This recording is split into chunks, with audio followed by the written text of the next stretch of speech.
આજે આપણે વાત કરશું ગોવિંદ પારેખના બીજા પેજની. એમાં આપેલું છે સ્નેહકી પ્રવિચારણાએ. તો પ્રવિચારણા એટલે કે જ્યારે પેશન્ટ કેવળ સ્નેહ ના આપી શકતો હોય ત્યારે આપણે એને ભોજનની સાથે સ્નેહ આપી, એને કહેવાય પ્રવિચારણાએ. તો આપણને ક્વેશ્ચનમાં એમ પૂછે સ્નેહકી પ્રવિચારણાએ કેટલી છે અકોર્ડિંગ ટુ ચરક, તો એમાં આવશે 24. પરંતુ રસાનુસાર પૂછે તો આવશે 64. એટલે કે રસ ભેદ કેટલા છે 63 પ્લસ 1 અચ્છ સ્નેહપાન એટલે કે કેવળ સ્નેહપાન. વાઘભટ્ટે પણ રસાનુસાર 64 કીધેલી છે, જ્યારે કાશ્યપે સૂત્ર 22માં 20 કીધેલી છે. હવે આપણે જોશું અકોર્ડિંગ ટુ ચરક સ્નેહકી પ્રવિચારણાએ. તો પેલા આવશે આપણે એના આવી રીતે યાદ રાખશું ઓદન એવા ગુવિલેપી યુસ સક્તો અને કાંબલિક. તો કેમ ઓદન એવા ગુવિલેપી યુસ સક્તું કાંબલિક. પાછા 3 દૂધ દહીં ખંડ, દૂધ દહીં ખંડ. પછી માંસરસ શાક સૂપ. પછી મધ્ય તિલપિષ્ટ પક્ષીય લેહ્ય. પછી અભ્યંગ અક્ષિપૂરણ કર્ણ તેલ નશ્ય ગંડુસ ઉત્તર બસ્તી અને બસ્તી. હજી આપણે એકવાર જોશું તો ઓદન એવા ગુવિલેપી યુસ સક્તું કાંબલિક. પછી દૂધ દહીં ખંડ, માંસરસ શાક સૂપ. પછી મધ્ય તિલપિષ્ટ પક્ષીય લેહ્ય. પછી આપણે અભ્યંગ કરી, પછી આપણે આંખમાં અક્ષિપૂરણ કરી, કાનમાં કર્ણ તેલ, પછી નાસામાં કરી નશ્ય અને મુખમાં કરી ગંડૂસ અને ઉત્તર બસ્તી અને બસ્તી. થઈ ગયા 24. હવે આપણે વાત કરશું સ્વેદન ભેદ. તો સાગ્નિસ્વેદન અને નિરાગ્નિસ્વેદન. તો સાગ્નિસ્વેદન ચરકે 13 કીધેલા છે, જ્યારે સુશ્રુત અને વાઘભટ્ટે 4 કીધેલા છે, જ્યારે કાશ્યપે 8 કીધેલા છે. હવે આપણે જોશું અકોર્ડિંગ ટુ ચરક 13. તેમાં આવશે શંકર પ્રસ્તર નાડી, પરિષેક અવગાહ, જેંતા કુટી, અશ્મઘન ભૂસ્વેદ, કુર્શ કૂપ કુંભી અને હોલાક. જ્યારે સુશ્રુત અને વાઘભટ્ટે 4 કીધેલા છે, એમાં કીધેલું છે તાપ, ઉષ્મ, દ્રવ અને ઉપના. હવે આપણે જોશું ઉપના. તો ચરકે એને નિરાગ્નિસ્વેદ કીધેલું છે, જ્યારે સુશ્રુતે એને સાગ્નિસ્વેદ કીધેલું છે, જ્યારે ચક્રપાણી અને વાઘભટ્ટે બંને કીધેલું છે, એને સાગ્નિસ્વેદ પણ કીધેલું છે અને નિરાગ્નિસ્વેદ પણ કીધેલું છે ઉપનાને. હવે આપણે જોશું નિરાગ્નિસ્વેદ. ચરકે 10 કીધેલા છે, જ્યારે સુશ્રુતે 8 કીધેલા છે. તો અકોર્ડિંગ ટુ ચરક તો એ છે વ્યાયામ, ઉષ્ણ સદન, ગુરુ પ્રાવરણ, સુધા બહુપાન, ભય ક્રોધ, ઉપના, આહવા અને આતાપ. એટલે કે વ્યાયામ એટલે કે એક્સરસાઇઝ કરવાથી જે સ્વેદન થાય તે. ઉષ્ણ સદન એટલે કે ગરમ જગ્યાએ રહેવાથી જે પરસેવો આવે તે. ગુરુ પ્રાવરણ એટલે કે ગરમ વસ્તુ ઓઢવાથી જે પરસેવો થાય તે. સુધા એટલે કે ભૂખના કારણે જે પરસેવો થાય તે. બહુપાન એટલે કે વધારે પાણી પીવાથી જે પરસેવો થાય તે. ભયના કારણે, ક્રોધના કારણે, ઉપનાના કારણે, આહવા એટલે કે યુદ્ધના કારણે, આતાપ એટલે કે તડકાથી જે પરસેવો થાય તે. આ બધા નિરાગ્નિસ્વેદ છે. સુશ્રુતે 8 કીધેલા છે, એમાં વ્યાયામ કીધેલું છે, એમાં ઉષ્ણ સદનની જગ્યાએ નિવાત વર્ડ યુઝ કરેલો છે. ગુરુ પ્રાવરણ કીધેલું છે, મેં સુધાની જગ્યાએ ચરકે ખાવા પીવાની વાત કરેલી છે, જ્યારે સુશ્રુતે કામની વાત કરેલી છે. મેં અધ્વગમન અને ભાર હરણ કીધેલું છે, એટલે ચાલવાનું અને ભાર ઉપાડવાનું કીધેલું છે, એના કારણે જે સ્વેદન થાય તે. પછી ચરકે ક્રોધ કીધેલું છે, જ્યારે સુશ્રુતે અમર્ષ કીધેલું છે. સુશ્રુતે ભય નથી કીધું, સુશ્રુત સર્જન હતા એટલે એમને ભય ના લાગે તો એમને ભય નથી કીધેલું. પછી ઉપના તો એમને સાગ્નિમાં કીધેલું છે, સુશ્રુતે ઉપનાને સાગ્નિસ્વેદ કીધેલું છે, એટલે મેં નિરાગ્નિસ્વેદમાં નથી કીધેલું. આહવાની જગ્યાએ મેં નિયુદ્ધ કીધેલું છે. આતાપ તો આતાપ તો એ મેં 2 નથી કીધેલા, એક તો ભય નથી કીધેલું અને એક ઉપનાની મેં સાગની કીધેલું છે, એટલે એ 2 નથી કીધેલા એની.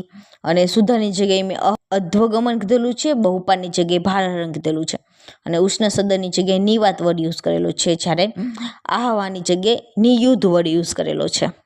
હવે આપણે જોશું શિરોરોગ. ચરકે 5 કીધેલા છે, વાત, પિત્ત, શ્લેષ્મા, સનિપાતજ અને કૃમિજ. જ્યારે સુશ્રુતે 11 કીધેલા છે, એમાં 5 તો જે ચરકે કીધેલા છે એ જ કીધેલા છે, વાત, પિત્ત, શ્લેષ્મા, સનિપાતજ અને કૃમિજ. એમાં બીજા 6 કીધેલા છે, શંખક, સૂર્યાવર્ત અને ક્ષયજ. અનંતવાત, અર્ધાવભેદક અને રક્તજ. એને આપણે શિર ઉપરથી યાદ રખાય, સ ઉપરથી શંખક, સૂર્યાવર્ત અને ક્ષયજ, અ ઉપરથી અનંતવાત, અર્ધાવભેદક અને ર ઉપરથી રક્તજ. માધવે પણ 11 કીધેલા છે, અષ્ટાંગ સંગ્રહે 9 કીધેલા છે, અષ્ટાંગ હૃદયે 10 કીધેલા છે, એમ કપાલ રોગ 9 કીધેલા છે. આ ક્વેશ્ચન પૂછાયેલો છે કોઈ એક્ઝામમાં કે અષ્ટાંગ હૃદયે કપાલ રોગની સંખ્યા કેટલી કીધેલી છે, તો 9. હવે આપણે જોશું હૃદય રોગ. તો ચરકે 5 કીધેલા છે, વાત, પિત્ત, શ્લેષ્મ, સનિપાતજ અને કૃમિજ. આ શિરોરોગમાં જે કીધેલા છે એ જ છે. સુશ્રુતે 4 કીધેલા છે, મેં સનિપાત જ નથી માનેલો, તો આઈએમપી છે. પૂછાય કે સુશ્રુતે કયા રોગનો સનિપાત જ ટાઈપ નથી માનેલો, તો હૃદય રોગનો. હવે આપણે જોશું પ્રમેય પીડિકા. તો પ્રમેય પીડિકાના નિદાન શું છે, તો એક તો મધુમેહની ઉપેક્ષા કરવાથી, મેદસ દૃષ્ટિથી અને વાતના આવરણથી થાય છે પ્રમેય પીડિકા. હવે ચરકે 7 કીધેલા છે, શરાવિકા, કચ્છપિકા, ઝાલિની, સળસપી, અલજી, વિંતા, વિદ્રધી. તો શરાવિકા એટલે કે આ રકાબી છે, શરાવ છે, કચ્છપિકા એટલે કે કાચબાની પીઠ, ઝાલિની એટલે કે ઝાડી સમાન, સળસપી, અલજી, વિંતા, વિદ્રધીને આપણે સાવ તરીકે યાદ રાખશું. તો એસ ઉપરથી સળસપી, એ ઉપરથી અલજી, વી ઉપરથી વિંતા અને વી ઉપરથી વિદ્રધી. તો હજી આ પહેલા 3 છે શરાવિકા, કચ્છપિકા, ઝાલિની, એમાં કફ અને મેદ દૃષ્ટિ હોય. સળસપી, અલજી, વિંતા, વિદ્રધીમાં પિત્ત અને અલ્પમેદ હોય, એટલે આ 4 ની સાથે હોય છે. હવે જોશું સુશ્રુત અને વાઘભટ્ટે 10 કીધેલા છે, એ મેં આ 7 તો ચરક કીધેલા છે, એ તો કીધેલા છે, એના સિવાય 3 એક્સ્ટ્રા કીધેલા છે, મસૂરિકા, પુત્રીની અને વિદારિકા.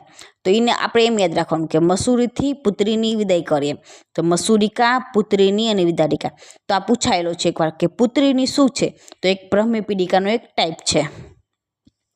હવે જોશું ભોજ. તો ભોજે 9 કીધેલા છે, એ મેં કચ્છપિકાની કુર્મિકા કીધેલું છે અને મેં વિંતા નથી માનેલું.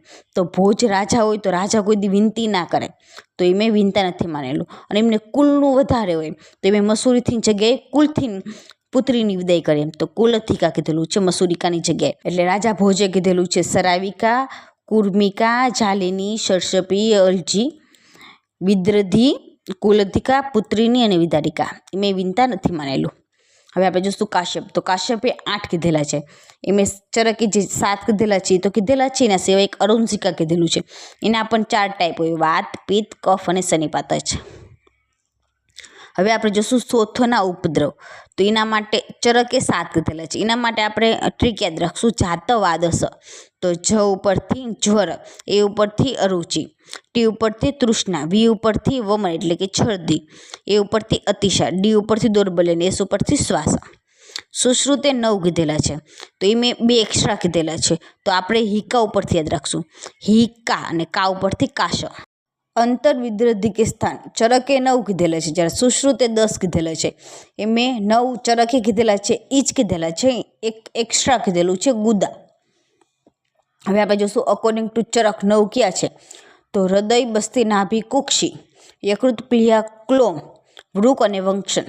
તો હૃદયમાં અંતવિદ્રધી થાય તો શું લક્ષણ જોવા મળે, તો હૃદય ઘટન, તમક, ભ્રમો, કાસ, શ્વાસ. પછી બસ્તીમાં થાય તો કુછ, પુતિ, મૂત્ર, વર્ચસ્વ. નાભીમાં તો નહીં યાદ રાખવાનું, આ ક્વેશ્ચન પૂછાયેલો છે કે નાભીમાં અંતવિદ્રધી થાય તો કયું લક્ષણ જોવા મળે, તો નહી, તો હિકા જોવા મળે. કુક્ષીમાં થાય તો પાર્શ્વંતર અંશ શૂલ થાય. યકૃતમાં યશ એટલે કે શ્વાસ થાય. પ્લિહામાં યુપ યાદ રાખવાનું, એટલે યુ ઉપરથી ઉચ્છ્વાસો પરોધ અને પ ઉપરથી પ્લિયા. ક્લોમમાં શું થાય, તો ક્લોમમાં તરસ યાદ રાખવાનું કે પીપાસા મુખ શોષ થાય, ગલ સંગ્રહ થાય. વૃક ક્યાં આવેલું હોય, એટલે કે કિડની ક્યાં આવેલું હોય, કે પૃષ્ઠકટ્ટીમાં આવેલી હોય તો પૃષ્ઠકટ્ટીગ્રહ થાય. વંક્ષન તો વસ, તો સ ઉપરથી શક્તિ સાદ થઈ ગયું. હૃદયને પ્રધાન મર્મજ કીધેલું છે. આઈએમપી છે અંતવિદ્રધીના લક્ષણ. આ પૂછાય છે, આ પૂછાયેલો છે નાભી ઉપરથી, તો નહી, તો હી નહી ઉપરથી હિકા. હવે આપણે જોશું અગ્રીય દ્રવ્ય. તો અગ્રીય દ્રવ્ય ચરકે 152 કીધેલા છે, અષ્ટાંગ સંગ્રહે 155 કીધેલા છે, અષ્ટાંગ હૃદયે ખાલી 55 કીધેલા છે. તો અષ્ટાંગ સંગ્રહ, તો સંગ્રહ કરતા હોય વધારે સંગ્રહ કરે તો એમાં 155 કીધેલા છે, એમાં એક કાઢ નાખે એટલે કે 55, તો અષ્ટાંગ હૃદયે 55 કીધેલા છે. હવે આપણે જોશું આહાર ભેદ. તો ચરકે 4 કીધેલા છે, અસિત, ખાદિત, પિત્ત અને લીઢ. જ્યારે ભાવપ્રકાશ અને સારાંગધ્વય 6 કીધેલા છે. મેં ચોષ્ય અને ચવ્ય એક્સ્ટ્રા કીધેલું છે. હવે આપણે જોઈશું કલ્પનાએ. તો ચરકે 5 કીધેલી છે. સ્વરસ કલ્ક શ્રુત એટલે કે ક્વાથ, શીત અને ફાટ. સુશ્રુતે 6 કીધેલી છે. આ પૂછાયેલો છે. કલ્પનાએ અકોર્ડિંગ ટુ સુશ્રુત કેટલી હોય? 6 હોય. એ મેં ક્ષીર કલ્પના એક્સ્ટ્રા કીધેલી છે 5. જે ચરકે કીધેલી એ જ કીધેલી છે. એના સિવાય ક્ષીર કલ્પના એક્સ્ટ્રા કીધેલી છે. કાશ્યપે 7 કીધેલી છે. તો ચરકના 5 અને ચૂર્ણ અને અભિસવ કીધેલું છે. તો કાશ્યપ બાળકોના હતા ડૉક્ટર, તો બાળકો ટેબ્લેટ તો ના લઈ શકે, તો આપણે એમને ચૂર્ણ જ આપવું પડે. તો મેં ચૂર્ણ કીધેલું ને અભિસવ એટલે કે આસવ અરિષ્ટ કીધેલું છે. હવે આપણે જોશું મધુભેદ. તો આ એમપી છે, પૂછાયેલું કે સુશ્રુત પ્રમાણે મધુભેદ કેટલા છે? 8 છે. અને ક્યાં ક્યાં છે? તો ચરકે 4 કીધેલા છે. એની આપણે ટ્રીક જોશું. માતા બસ કક્ષા મેં ઘી પીતી હે. તો માતાના મ ઉપરથી માક્ષિક એ તેલ વર્ણનું હોય. પછી બ સ, તો બ ઉપરથી એટલે કે બી ઉપરથી બ્રાહ્મણ અને સ ઉપરથી શ્વેતવર્ણની હોય. કક્ષા એટલે ક ઉપરથી કપિલ વર્ણન હોય અને ક્ષ ઉપરથી ક્ષોદ્ર હોય. ઘી પીતી એટલે કે ઘી વર્ણન હોય, ઘૃત વર્ણન હોય અને પિત્ત ઉપરથી પૈતિક. તો માક્ષિક, બ્રાહ્મણ, શોદ્ર અને પૌતિક. સુશ્રુતે 8 કીધેલી છે. ચરકે જે 4 કીધેલી છે એ જ કીધેલી છે. એના સિવાય 4 એક્સ્ટ્રા કીધેલી છે. તો દાલ, ઉદ્દાલક, છાત્ર, આધ્ય. હવે આપણે જોશું કુક્ષિકે ભેદ. તો ચરકે 3 કીધેલા છે. 1:1:1. જ્યારે વાઘભટ્ટ અને કાશ્યપે 4 કીધેલા છે. 2:1:1 કીધેલું છે. હવે ઉદાવર્ત. તો ચરકે અને કાશ્યપે 6 કીધેલા છે. જ્યારે સુશ્રુતે 13 કીધેલા છે. ચરકે વાતજ, મૂત્રજ, પુરુષજ, શુક્રજ, છર્દી અને ક્ષવથુ એટલે કે છીક કીધેલું છે. જ્યારે સુશ્રુતે ચરકે જે 6 કીધેલા છે એ જ કીધેલા છે. એના સિવાય 7 એક્સ્ટ્રા કીધેલા છે. એ મેં કીધેલું છે સુધા, તૃષ્ણા એટલે ખાવા પીવાનું. આપણે વધારે ખાઈ પી લઈએ એટલે આપણને ઓડકાર આવે એટલે કે ઉદ્ગાર. પછી વધારે ઓડકાર આવે પછી શું હોય? જુંભા એટલે કે બગાસા આવે એટલે આંખમાંથી આંસુ આવે. અને પછી આપણને નિંદ્રા આવે અને અમુકને નિંદ્રામાં શ્વાસ આવતો હોય. તો ક્ષુધા, તૃષ્ણા, ઉદ્ગાર, જુંભા, આંસુ, નિંદ્રા અને શ્વાસ. તો અમુકને નીંદમાં નાકોરા ઢેરવાની આદત હોય, તો નસકોરાને આપણે કહેવાય શ્વાસ. એવી રીતે યાદ રાખશું જસ્ટ ટ્રીક માટે. તો સુધા, તૃષ્ણા, ઉદ્ગાર, જુંભા, આંસુ, નિંદ્રા અને શ્વાસ. હવે આપણે જોઈશું શુક્રદોષ. તો ચરકે 8 કીધેલા છે. એમાં આવશે તનુ, શુષ્ક, અતિ પિચ્છિલ, ફેનિલ, પુત્તી, અન્ય ધાતુ પહિત, અવસાદ્ય, અશ્વેત. તો એ મેં તનુ કીધેલું છે, શુષ્ક કીધેલું છે, અતિ પિચ્છિલ કીધેલું, ફેનિલ એટલે કે ફીનવાળું હોય, પુત્તી એટલે કે ખરાબ ગંધ આવતી હોય, અન્ય ધાતુ પહિત એટલે કે બીજી ધાતુ સાથે આવતું હોય, જેમ કે રક્ત સાથે શુક્રનો સ્ત્રાવ થતો હોય. અવસાદ એટલે કે શુક્રનો સ્ત્રાવ થઈ ગયા પછી દોરબલી થાક લાગતો હોય. અશ્વેત એટલે કે શ્વેતવર્ણનું ના હોય. સુશ્રુતે 11 કીધેલા છે. સાધ્ય 4, કષ્ટ સાધ્ય 5 અને અસાધ્ય 2. આ પૂછાયેલો છે કે સુશ્રુત અકોર્ડિંગ કષ્ટ સાધ્ય શુક્ર દોષની સંખ્યા કેટલી હોય? તો 5 હોય છે. હવે આપણે જોશું આર્તવકાલ. ચરકે 5 રાત્રે કીધેલું છે. જ્યારે સુશ્રુત અને વાઘભટ્ટે 3 દિવસ કીધેલા છે. આ રીતે 7 દિવસ કીધેલા છે. જ્યારે આધુનિકમાં 3 થી 5 દિવસ હોય છે. Thank you.